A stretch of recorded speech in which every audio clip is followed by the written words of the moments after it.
system, WTAM 1100 is designated the local primary or LP1 station.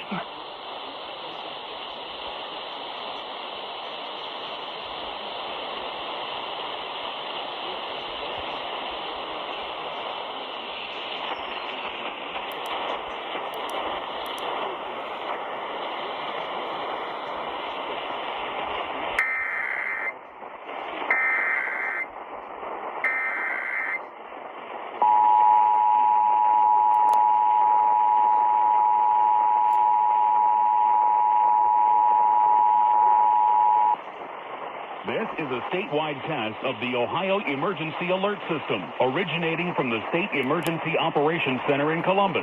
This is only a test. The Ohio Emergency Alert System has been designed to provide the public with timely warnings and emergency information.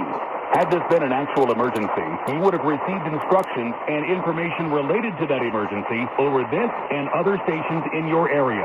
This concludes this test of the Ohio Emergency Alert System.